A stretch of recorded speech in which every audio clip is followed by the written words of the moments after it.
how cold can you go in this tale? Well, we're going to be getting the Super Brittle, Absolute Zero and Icicle Impale towers. And with all three of these, we are hoping to get 2 million pops with all of them. So let's see what we can do with today's adventure. We've done Axis before on other scenarios, but can we do it with the ice towers? And I presume one of these is going to be a bit more useless than the others.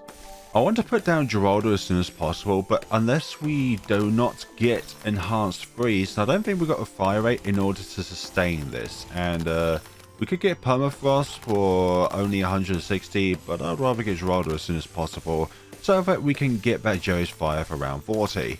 This little square here is possibly the best spot to put an ice tower down throughout the entirety of, well, Bloons Tower Defense 6 on official maps. I'm pretty sure on some custom maps there would be arguments about like other spots which could be better off, but on this particular map and on this particular scenario where we're only accounting for official maps, this little square here is the best spot for ice towers, and honestly the only spot where you can get some certain combinations going when it comes to like 2-tower chimps and all that stuff. Yeah, permafrost is really helping out, especially with these faster balloons. As long as they are always able to get popped, then they are both enhanced their freezing process faster by enhanced freeze, and also the fact that permafrost enables them to travel that bit more slowly. Please get all of them. Okay, we need the submarine down anyway, so let's just do that. We're going to go to heat tip darts so that our darts can actually do something against frozen balloons, but we mainly need the submarine for white and zebra balloons early on before round 40. We need cold snaps so that our submarine here is able to pop camo whites, and also for our ice tower to be able to pop camos, and for our submarine to be able to see the camos from our beloved ability to pop camos using the ice tower here because of advanced intel. There is the camo balloon completely devoured there. What I was meant to say earlier is that the only real way of being able for the submarine to pop a camo balloon without external camo detection is by using advanced intel, and whatever that tower sees, the submarine can see and try to attack. So if this can detect and pop camos, then only within that range it can pop camo balloons, which is going to be very handy, as I said earlier, against the camo whites on round 37, I believe it is. Okay, lead balloons are no problem. Just put you on strong, and I'm actually going to keep you on strong because of white balloons later on throughout the game, but we may need to change it back if we need to. So our second one is going to be, this one's going to be the top half, this one's going to be the bottom part. We're going to get cryo cannon as soon as we can, because it will mean that we can get more pops with our beloved ice towers in and of themselves. This is going to be paired with metal because we're going to get an MIB, and that MIB means that we don't need to rely on top path in order to be able to see and pop camo balloons, and more importantly those DDTs. More camos. The only thing that can pop them at this given point in time is this 210. Will we go to deep freeze? We will at some point, but that's not an immediate priority at this given point in time. One thing that I will do is go submerge support so that when we are ready to no longer rely on the submerged support submarine, we can then submerge it. But as long as we have these white balloons out here, that's not going to be a bit of an option. We're going to need our submarine here, and guess what? There's these balloons over here, and oh dear, we need to restart this round. Yeah, let's put you back on strong for goodness sakes, and hopefully you'll be able to bob all those pesky white balloons. Please, please, with a cherry on top. I hope that does it. Please! There's these pink balloons left, and obviously that's going to be a doozy. I guess we will go deep freeze if it's going to make a difference, and hopefully it does, because it means we'll be able to pop more of these balloons over here without removal wilderness. But obviously with anything, there is always going to be a Pierce Cat. Get that yellow balloon, please. Thank you. Go back to Zeb. Oh, we managed this round. Lovely. Things always surprise me in this game. We've got ice shards. Can we? No, we can't survive without the unsubmerged submarine again. If there are other balloons nearby besides white, we could probably use the ice shards themselves that explode from non-white balloons in order to actually pop them. But obviously in this scenario, we're going to have to continuously rely on the submarine still. Oh, crikey, zebra balloons still? Are you still spawning? Are they still spawning white balloons? Yeah, this is going to be the most difficult part of the game, honestly. Just getting through these early rounds so that we have some means to be able to guarantee pop these pesky white and zebra balloons from this equation. It's rare that white balloons are the problem here, but alas, we are there. Geraldo, buy you, and then put 2 Jerry's hot sauce down on these. And now, actually, with his Jerry hot sauces, we no longer need to worry about white balloons and zebra balloons. We have icicles, and actually we're going to go to embrittlement next, so that all of our attacks have more damage behind them as long as they are affected by the embrittlement ice tower here, because of the sheer factor that, well, it has a short range. But we will be able to improve its range with a primary mentoring village to enhance its range as much as we are physically able to without stealing pops. This one's going to be a 032. This one's going to be a 402. Just because of the fact that this one's a bit close to all of these, and I kind of would like it so that every single one of these ice towers are affected by the MIB. But this one can be placed a bit further away and go up to jungle drums. And 49 is going through quite smoothly. This one is weakening the balloons and popping them as well. And I heard it in update 40, the Super Brittle has been given a huge buff when it comes to its attacks and the amount of damage that they do. So that's going to be pretty interesting to see in action. So we're going to apply the Jerry's hot sauce to both of our ice towers again. Sometimes opposites do attract. These can take care of purples, while the fires can take care of the whites and the zebras. Although, and again, we got MIB, so we have no weaknesses. There's no such thing as a weakness anymore. Just to say that it exists, we are now placing down our middle path ice tower here. There is absolutely nothing in which the balloons can do at this point to stop us. Possibly when we get to fortified fortified BFBs. I would say fortified MIBs. I wonder what that would look like. This was with some silver armor plating. Being on a bit of a resort rampage at the moment on the channel, and I hope to rectify that in the next video, because I do love this map the most out of any map because it is one of the easiest maps. But then again, for this particular scenario, along with other scenarios that we've done, this straight line here is honestly one of the easiest ways to manipulate the balloons and be able to pop them and control them as well. Like, have an issue with particular balloon types and stuff like that. This particular straight, along with these boxes here, is a very good way of being able to prevent them from trying to leave the track. Snowstorm, not that important. I don't even know why I got the cold snap feature, since MIB kind of gives it a free cold snap anyways. The permafrost part was the only important part, but you know what, we're going to take it just in case if it is necessary for the DETs. But I think with MIB, its ability will affect them regardless. Round 63, Snowstorm, the first slot, they should travel a bit slower now. The second lot, we'll just let them be popped naturally. And then the third lot of ceramics, we will actually activate Snowstorm then and there, and no chance to win whatsoever. It's really down to Jerry's fire that has honestly given us the majority of the pops at this given point in time. If it wasn't for Geraldo, then so many of these combinations wouldn't exist. What about 2 BFBs? Are they going to pose a threat to us? No. Yeah, slow down the Moab sphere. Slow down the fastest, most Moab class at this given point in time, and hopefully the Jerry's fire does the rest.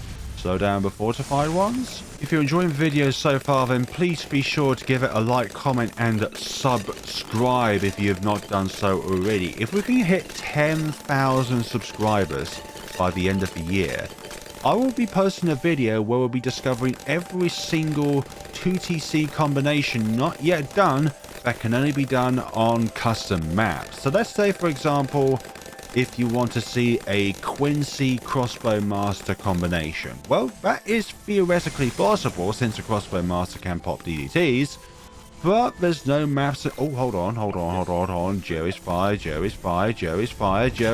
Let's just put them on all of them. But yeah, there's no theoretical official map in which that combination can do it, but on a custom map with enough track length, then you'll be able to use a crossbow master in order to pop all of the DDTs. So therefore that combination is possible in theory. There are so many in theory combos that have been yet to be done, and that's just simply because of either the track layout or the track length is both insufficient, or either one of them is insufficient for that combo to be possible. Where are we at? We are 5k away from the Icicle Impale, which will be the first of the tier 5s in which we'll be getting. Then the Super Brittle, and then the Absolute Zero afterwards. This is honestly the least important of the tier 5 ice towers for this particular challenge, but you know what? It's part of the trio, so therefore we are going to take it. I know somebody's going to be like, well, let's make a challenge where we only need these two. Let's cut out the useless tier 5 in this equation. However, when it comes to 2 Megapops support, this is one king that cannot be replaced. Absolute zero chances of the balloons being able to be at full speed ever again. Icicle Impale, now we shall see the slowdown of these balloons even more. And thanks to that, we've got additional Pierce, and we fly faster. Means we can fly faster at these balloons, and thanks to the fact we've got MIB, this Icicle Impale can actually affect DDTs without needing the top path, which is by default the path in which you would go down if this was a 2TC scenario. Purple balloons, no problem, we have MIB. Zebra balloons, no problem, we have MIB. Range, no problem, we have the primary mentoring, which increases the range of these otherwise short range towers into, well, slightly longer range towers. They're still short. They're still like, I'm going to say this, they're still like Markiplier, but they're slightly less so than him. 5 nights at Bloons. Imagine a horror game, but featuring these kind of monkeys. It's like, what would be the most terrifying balloon to see in a FNAF scenario? I don't think I would ever want to see a Adora in a horror scenario. Just simply because I know that the moment I see her, my entirety is just going to be sacrificed. Her level 7 ability just instantaneously wipes me from existence. No thank you. Moving on. I wouldn't like to see an ice tower as well either. Especially if it's like a thematically cold scenario where getting heat is quite scarce anyway. So no thank you to the ice tower scenario. Yes, flare balloons, the only scenario where the conversation can detour from the game to a completely random scenario. But that is why you like the channel, as well as the gameplay. Ooh, this is a nice way of storing balloons. There's obviously a lack of ceramic popping potential here. Hopefully that will be rectified as soon as I get Super Brittle. Snowstorm barely does anything against mild class balloons. It only slows them down very temporarily, but it's only when you get to Absolute Zero which will have a prolonged effect on them, especially when you have permafrost. Why would you go bottom path unless you really need that extra range? Let's see, Snowstorm. Also, one thing I've just remembered about Absolute Zero. Upon activation, it does increase the fire rate of all ice towers on the field. So, in some ways, it is very useful for support for our more offensive ice towers here. But is it really a necessary feature? Obviously for this, yes, absolutely. But for this particular challenge, not hugely so. Oh, Super Brittle. And yep, they all explode. Gosh, these ice towers really struggle against ceramics. Super fortified ceramics. Here's another random tangent. Both Star Wars and Five Nights at Freddy's have both got something in common. They both had amazing original authors. George Lucas made Star Wars. The theme that it is today. And Scott Cawthon made FNAF the theme that it was. And in certain ways, both franchises have just kind of been monopolized and kind of ruined in some ways by firstly the original authors selling the rights to other companies. But then it's like, what made him so special in the first place is because the magic that the original authors put them into place. Like, I watched the later 3 Star Wars movies, 7, 8, and 9, and I felt like the magic behind the original 6 was just completely stripped because it didn't have that original author flair that made the franchise in the first place so good. And I'm pretty sure I'm not the only one that feels that as well. There goes the Zero MGs. All down into the absolute depths of hell. Cold hell. When the Submarine Paragon releases, I wouldn't want another military tower Paragon until the other 3 categories get at least 1 Paragon within the introduced next. So let's say a bomb tower Paragon and a druid Paragon, and then either like a spike factory Paragon. I definitely not picture Beast Handler getting a Paragon anytime soon. It's still a relatively new tower to the game, but I can see the Spike Factory being the next one in the support category getting the Paragon treatment, even though I think the Spike Factory was not initially released with Bloons Tower Defense 6. I believe it was released a few updates into the game. Don't quote me on it because I was not around playing Bloons Tower Defense 6 when the game initially released. Like, I've known about it, but I never got into it until like the 10s possibly. But that's when I played every single game with double cache enabled. Like, I was such a noob at this game back when I first got it. Like, the majority of my hours of this game are still under with that additional cache, like with the game itself, by an additional add-on in the game. And I feel like personally, you should never feel ashamed about purchasing something that gives you additional in-game cache, like double cache mode. But I would say the only way that I would say no to buying it is if you're looking to do something competitively, because obviously you would do it under the normal cache modes there. You wouldn't have something like double cache mode enabled, because then it will give people who don't have it an unfair advantage over you. Let's see, we're going to do those. We're going to be putting ourselves some invisibility potion on these 2 towers. So what's going to be our next bet? What are we going to do about this scenario? I'm thinking of a glue storm to increase our damage output whenever the balloons are attacked by our arse towers here. It's a bit of a double-edged sword in a way, because it also increases the popping power of the towers in which we don't want to pop balloons with, sorry. I could either go with, we could go with the glue storm route. We could have gone with call to arms and went from that, but then I feel like I wouldn't have any money left in order to actually purchase the spike storm, which we need for round 100. It's one of those only scenarios I've not brought an overclock to enhance the fire rate of our towers here, just simply because we're relying on 3 particular towers to get all of the pops, and we don't need the overclock. Also, overclock only affects 1 tower anyway, so that's only really good for a 2 megapops with a single tower, or a 23 megapop scenario to get to around 140.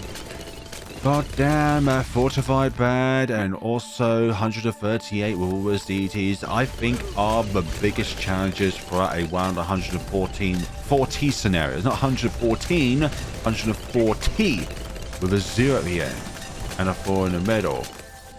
But still 1 at the start. Please, just 1 at the start. Thank you very much. Yeah, this icon, that icon, was the absolute 0 icon, which means at the time all of our ice towers gets a greatly increased fire rate, which in a way is a temporary overclock for our ice towers here.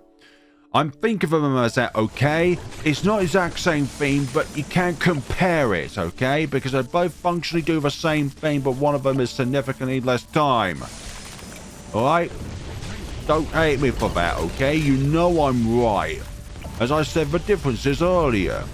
The ice tower's only thing I forgot to get some creepy idols down for on round 97, but you know what? That doesn't matter. We'll place you there, and then we'll place the other one. You know what? We'll place the other one down here. We don't need it over this way here. We've got enough firepower to last us through the rest of this scenario, and we can all sleep soundly at night knowing that these ice towers will not make your bed colder in any way, shape, or form. Okay, so I am going to now purchase our Spike Storm in preparation for around 100. So we're going to be putting that down. Let's see. Yeah, let's use bigger stacks, but we're not going to go with white hot spikes just so that DDTs can't be affected by it. Okay, and hopefully as well, Gluestorm will not be active, so maybe we'll unleash it on round 99 actually. So that also affects round 100, but it's not forever lasting. And yeah, there goes with DDTs on that. You had to be an absolute troll, didn't you? Sometimes these can be a bit of a hindrance towards our successes here. So let's see, let's use that, Geraldo, let's use Rejuve Potion, let's use that again. Is this going to be enough? I hope it's going to be enough. Yeah, the fins are already bandaged, so I think that is definitely enough here. So that's 16,500, that's 3, so yeah, about 20,000 stolen at the very most. Geraldo has stolen nothing. Ooh. Goody good. So that is going to be it in this scenario. I don't even know why I'm doing this, but I'm just going to put pickles on our towers here. What else? Another invisibility potion because we forgot to put another one down for our absolute zero there. So I don't even know why I did that at the end. It's only because I had enough money to buy some odds and sods. So there we go, folks. That is a 2 Megapops scenario with every single ice tower placed down and all those ice towers doing all of the bobs here. Like, the only reason why you would honestly have absolute zero is to slow down the balloons far away from the radius here, but also to just temporarily increase the fire rates of the other two greatly and itself. But that, folks, was a very good scenario. Thank you so much for watching. If you enjoyed this shivering experience, please be sure to like, comment, and subscribe on the video. Somebody kept asking me to do a Tsar Bomber and Superstorm 2TC, and just for the record, if I'm not responding to a particular suggestion, it is simply because that suggestion in its nature can be very exuberant and complicated. So for that particular example, it's mathematically impossible without exploiting a bug that was present in update 21 to enable the Tsar Bomber to get its ability back more quickly, which was the decisive matter when it comes to being able to actually do that particular combo. It's not the fact that I don't like the idea of getting a suggestion. That is actually completely far from the truth, because there are lots of scenarios where I do make a video from a suggestion that a person puts down in my comments, but there are times where the person makes the same request despite the fact that I did respond to a previous comment of theirs, and then they completely ignored it and think that I ignored them. That's not the case. It's just simply because of the matter that you didn't like it that I didn't do the video that you requested for instantaneously. Sometimes it feels like content is just handed out on a silver platter without a particular person realizing that there is a person behind the content creation, and the fact that that person is a person with real life scenarios going on in the background. There are always things going on in a background sort of way in which all of you experience as well, for any kind of real life complications that you have going on so far. So just be mindful of what you put down when it comes to a content creator, because we all have our own different things going on in the background that we don't love to share, honestly. There are things which we all keep secret from one another, which is perfectly okay, and that is just a way in order to preserve our sanity. Thank you so much for watching, everybody, and I'm sure there's lots of other reasons as well which I can't be bothered to put down, but you know what I mean. Thank you so much for watching, everybody, and take care of yourselves.